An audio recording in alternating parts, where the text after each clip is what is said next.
मेरी सास को भी कोई बहू बना दे, फिर मैं भी देखूं कैसे सहन करती है। मेरे पास कोई सुपर पावर होती तो इन सास नाम के प्राणियों का माइंडसेट ही बदल देती। पता नहीं क्या दिक्कत रहती है इन्हें अपनी बहुओं से। बेटियों के लिए सातों सुख चाहिए, लेकिन बहू को चैन से जीने भी नहीं देना है। मेरा बस चले तो सास को फिर से बहू बना दूं और उनकी सासू माँ के साथ रहते हुए देखूं। तब देखती हूँ इनकी कितनी जबान चलती है। रूबी के हाथों के साथ साथ उसका मुंह भी तेजी से चल रहा था। वह अपने आप में ही बड़बड़ा रही थी, क्योंकि उसकी सासू माँ कलावती जी को अपनी बहू सर्वगुण संपन्न चाहिए और बेटी काम के नाम पर नील बट्टे सन्नाटा है। तभी फोन की घंटी बजी। रूबी की तंद्रा भंग हुई, बड़बड़ाहट रुकी। जब तक वह हाथ धोकर फोन उठाती, तब तक सासू माँ कलावती जी ने लपक कर फोन उठा लिया। उन्हें लगा कि उनके मायके से या उनकी बेटी का फोन है। तभी खुशी खुशी भागती चली आई, लेकिन रूबी ने देखा कि आज सासू माँ के चेहरे पर हमेशा वाली चहक नहीं है। वह सर पर हाथ रखकर बैठ गई और चेहरे से ऐसा लग रहा था कि अब रोई तब रोई। रूबी की तो कुछ पूछने की हिम्मत नहीं हुई, क्योंकि वह तो रूबी से कभी ढंग से बात नहीं करती थी, ना ही उसकी किसी बात का जवाब देना जरूरी समझती। तब तक ससुर जी आ गए और पत्नी को ऐसे बैठकर देखा। देखकर पूछा, क्या हो गया? आज शेरनी बकरी कैसे बन बैठी है? वरना तो तुम दिन भर बेचारी बहू पर दहाड़ती रहती हो और बहू बेचारी बकरी की तरह मिमियाती रहती है। मजाक मत करो, मैं वैसे भी बहुत परेशान हूँ। कल गांव से अम्मा जी आ रही है, वह भी अपनी बहन के साथ। मतलब मेरी दो दो सास आ रही है। आपको तो पता ही है कि अम्मा जी ने मेरा क्या हाल किया था। बड़ी मुश्किल से पीछा छूटा था, सास बनी थी। अब मैं फिर से बहू नहीं बनना चाहती, सासू माँ कहते हुए रोने को आई। मैं रूबी जैसे मुझे तो मुँह मांगी मुराद मिल गई। मुझे तो सच में सुपर पावर मिल गई, अपनी सास को उनकी सास के अंडर में देखने की। और अम्मा जी का और मौसी जी आ रही है। चलो भाई, कोई तो होगा जो मेरी अहमियत समझेगा।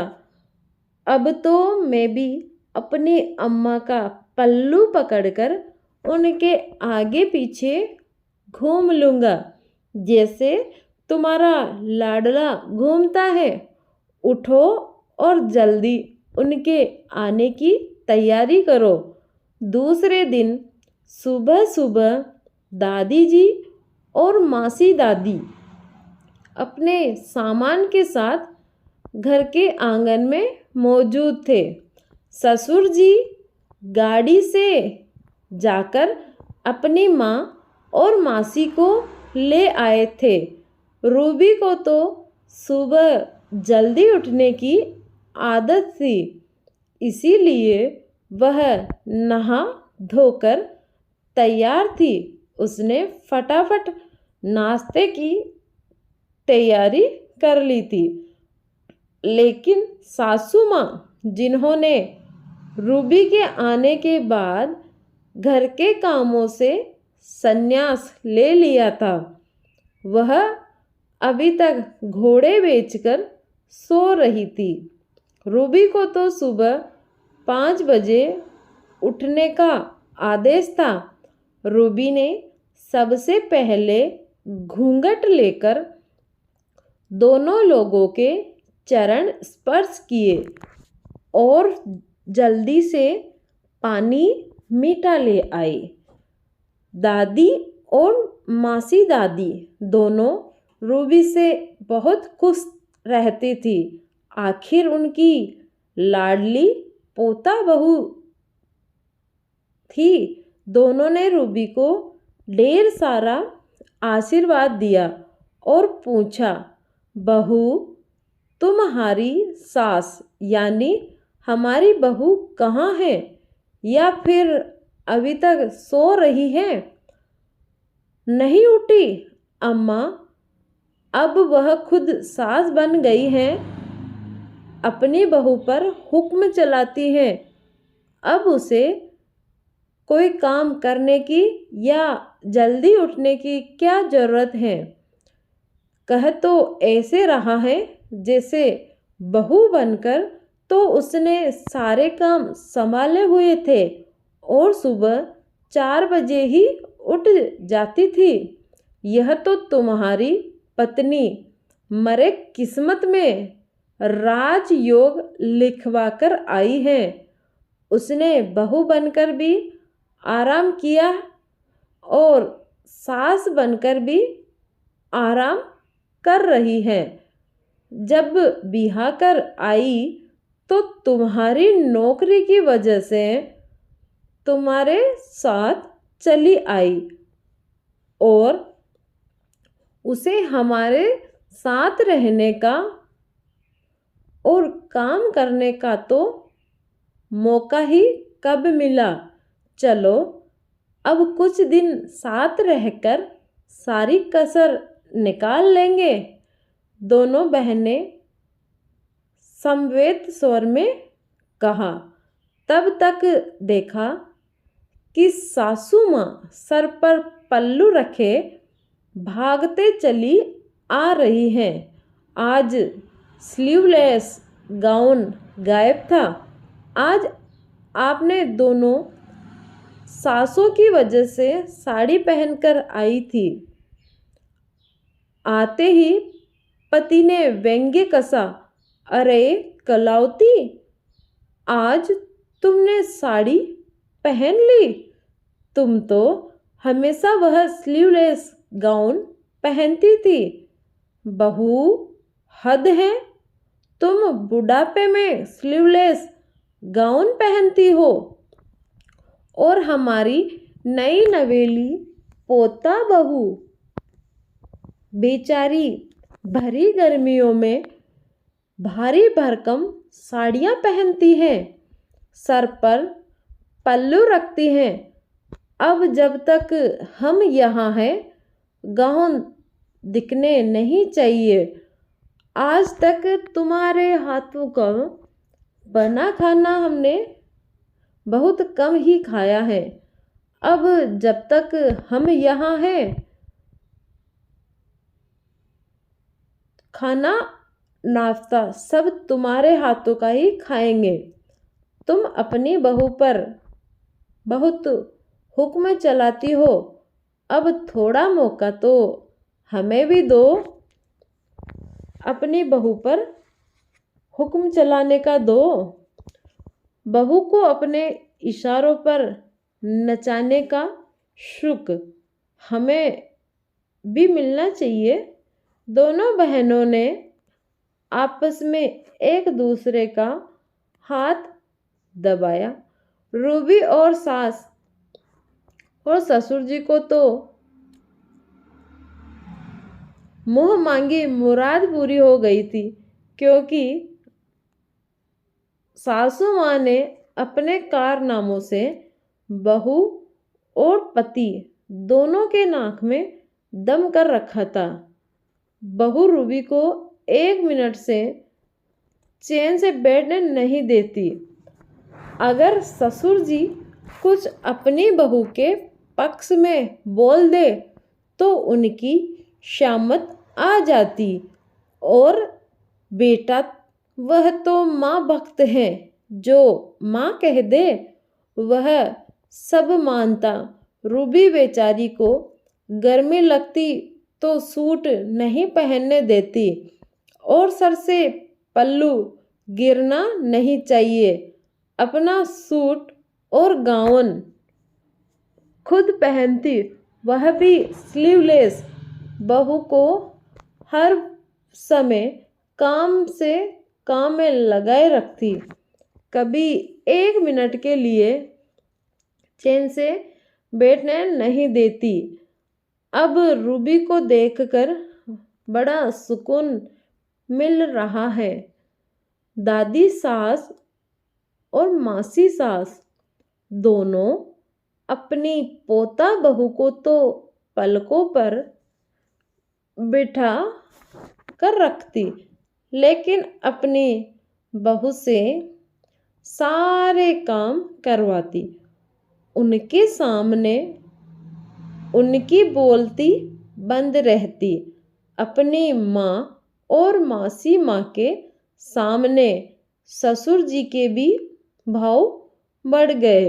वह भी गिन गिन कर अपनी पत्नी से बदले ले रहे थे। बैठे बैठे खूब कान भरते रहते, और फिर वह लोग उनसे काम करवा करवा कर सारा बदला निकालती। एक दिन सासू माँ की हालत पस्त हो गई।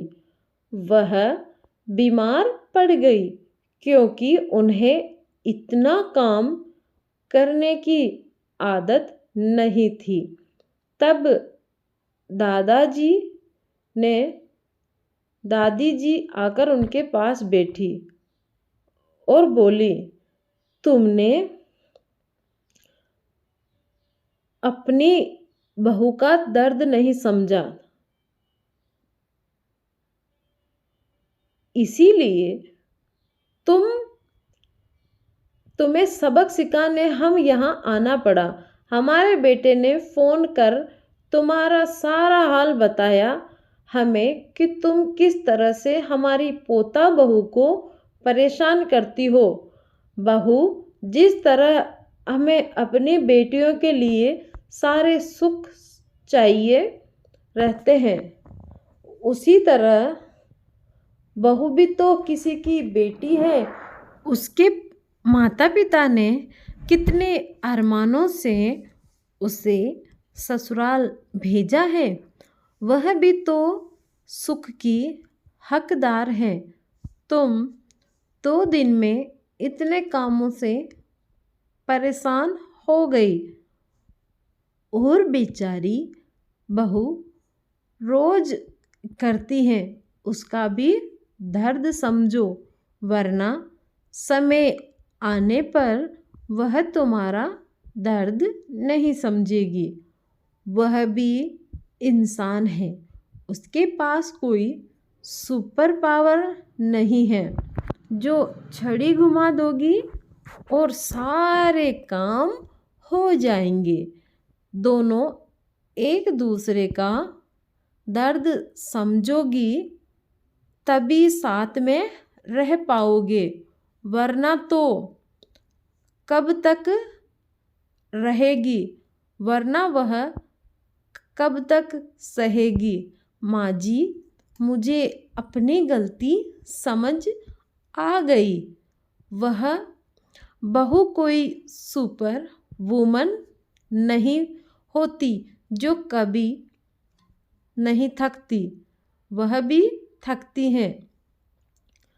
अब से मैं कभी शिकायत का मौका नहीं दूंगी, आपके बेटे को भी और आपकी पोता बहू को भी।